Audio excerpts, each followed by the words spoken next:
Olá pessoal, tudo bem com vocês? Bom, estou voltando depois de um mês não intencional pra gente conversar então sobre as leituras, algumas das minhas leituras do mês de março. Na realidade o mês de março foi bastante mais cheio do que eu antecipava, tanto de sair, ver pessoas e fazer coisas assim, quanto de trabalho mesmo. Andei trabalhando e estudando bastante esse mês. Aliás, ainda dá tempo de falar sobre uma dessas coisas. Eu vou dar pelo Sesc Paraná um curso sobre mulheres na literatura. A gente tanto vai ler algumas coisas muito legais, quanto vai falar sobre técnicas e vou propor alguns exercícios de escrita também. Então é um curso presencial para quem estiver aqui em Curitiba. Eu vou deixar o link ali embaixo caso vocês queiram saber mais. Mas enfim, montar esse curso foi uma coisa que também ocupou bastante tempo. Então foi um mês de leituras muito picotadas, li muitos artigos, muitos pedaços de livro, muitas coisas assim. Mas tenho aqui 5 livros terminados. 4 deles eu gostei muito, um deles mais ou menos. Mas enfim, 5 livros pra gente conversar hoje, então. Começando, vou por ordem de leitura, eu acho, começando com Os Despossuídos, da Ursula K. Le Guin. Acho que fala Le Guin, né? Saiu pela editora Aleph, com tradução da Susana L. de Alexandria. E essa aqui eu acho que é uma edição antiga, acho que a capinha hoje em dia é diferente. E esse aqui foi um livro que eu gostei muito, muito, muito. Eu já tinha lido um outro livro da Ursula, que é o A Mão Esquerda da Escuridão, eu não tinha me dado tão bem com ele, que se passa nesse mesmo universo aqui, né? Basicamente, a Ursula tem obras esparsas, é claro, mas ela tem 2 grandes universos, um mais de ficção científica, um mais de fantasia, e coisas que escapam disso também, obviamente. Mas esse aqui, então, pertence a esse mais da ficção científica. E eu não tinha gostado tanto, assim, da Mão Esquerda da Escuridão. Agora, esse aqui eu gostei demais, demais, demais. Eu não vou entrar em detalhes muito mínimos, porque eu fui convidada para participar em um podcast sobre este livro e a gente ainda vai gravar, então eu acho que a discussão pode ficar mais para aquele momento, mas a gente tem basicamente um planeta, uma lua, na realidade, de um planeta que abriga os dissidentes desse planeta, então pessoas que saíram do planeta para fazer uma revolução e vivem nesse mundo anarquista. E uma das pessoas desse mundo anarquista, comunista, resolve ir pro outro planeta pela primeira vez, é o primeiro contato que vai existir em muito tempo ali, para poder fazer pesquisa, já que sua linha de pesquisa estava encontrando muitos obstáculos ali no seu lugar de origem.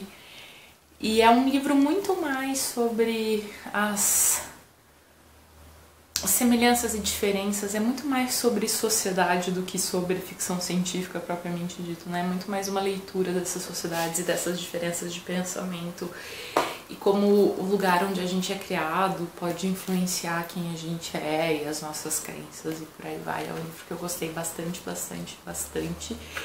E é isso, eu aviso vocês quando a discussão do podcast for pro ar.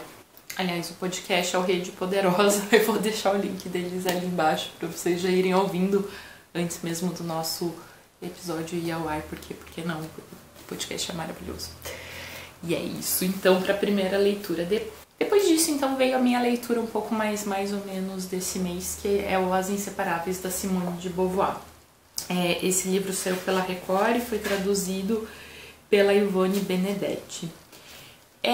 Eu vou dizer por que eu achei mais ou menos. Eu já tinha lido um livro de memórias da Simone, que se eu não me engano chama Memórias de uma Moça Bem Comportada, e nesse livro ela fala bastante sobre a relação dela com uma amiga, que é uma relação um pouco parecida com a Lina e a Lenudo, a amiga genial da Ferrante, nesse sentido de que é uma amizade que perpassa muito a experiência das duas na escola e na busca do conhecimento, e tem uma leve rivalidade ali entre as duas, essa aqui é a semelhança, mas que também é uma relação um pouco homoafetiva por parte da Simone, né, de se sentir atraída por essa amiga também.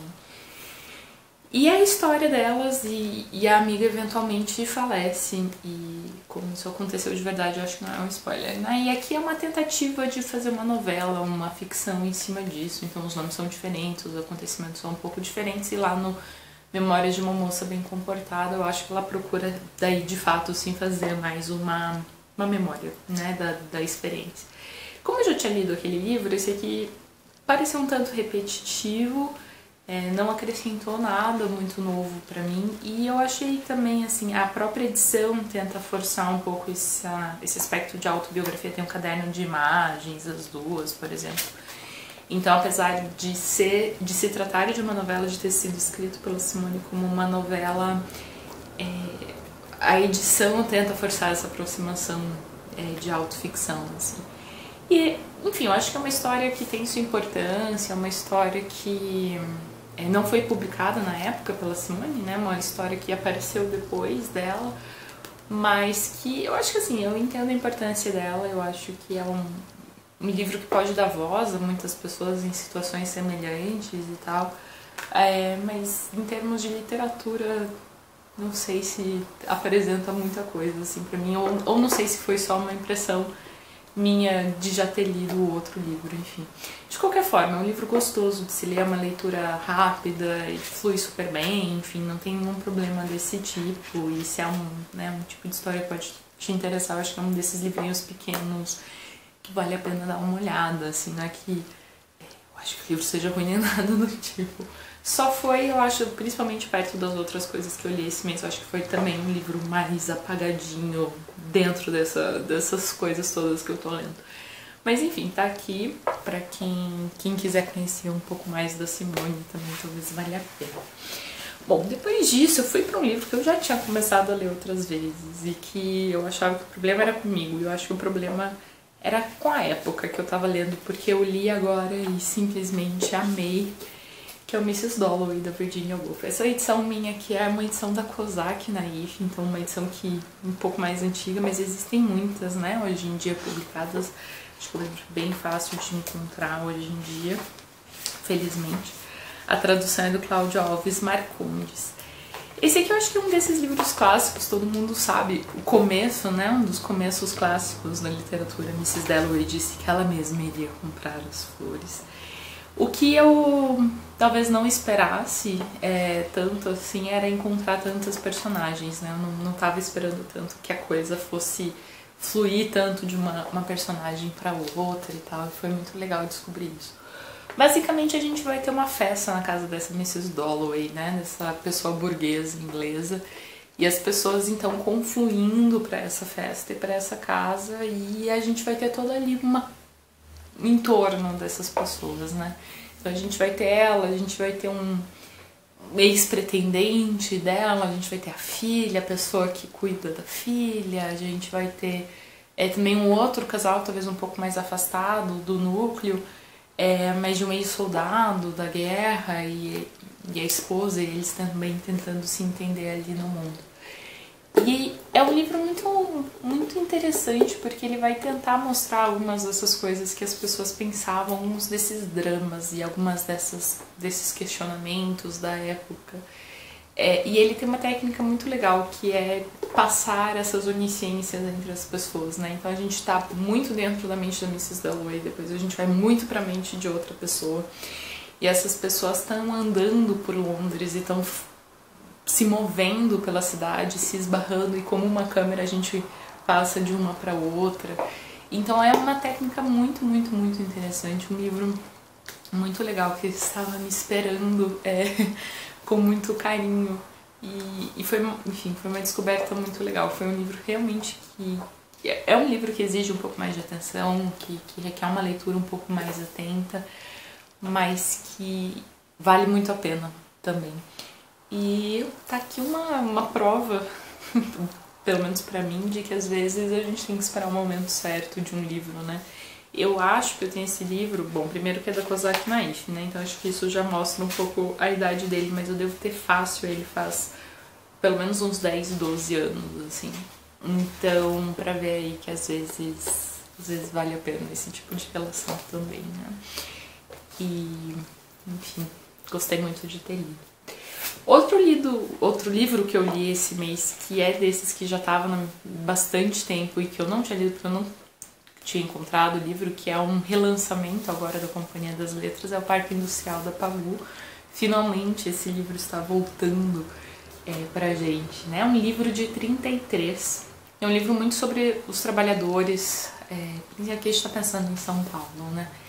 E é um livro muito curtinho, mas muito poderoso, na minha opinião. Ela desenvolve uma espécie de personagem coletiva, da qual uma ou outra pessoa vai se destacando, mas ainda assim de um jeito muito momentâneo. Ela também faz esses retratos do momento. Ela não está aqui muito preocupada em desenvolver personagens com passado, com futuro, ou personagens muito psicologicamente desenvolvidas. Ela está mostrando pra gente recortes e misturados com esse personagem mais coletivo dos trabalhadores. E ela tenta fazer um retrato dessas vidas, mostrar pra gente como que era difícil, como que é essa realidade. E é um livro muito poderoso por causa disso. A gente está pensando aqui principalmente nas mulheres, também, então é essa visão dupla, né, da mulher proletária que eu achei sensacional. E também é um livro que tem um ritmo bastante poderoso, que traz histórias bastante impressionantes e, enfim, curtinho, porém maravilhoso.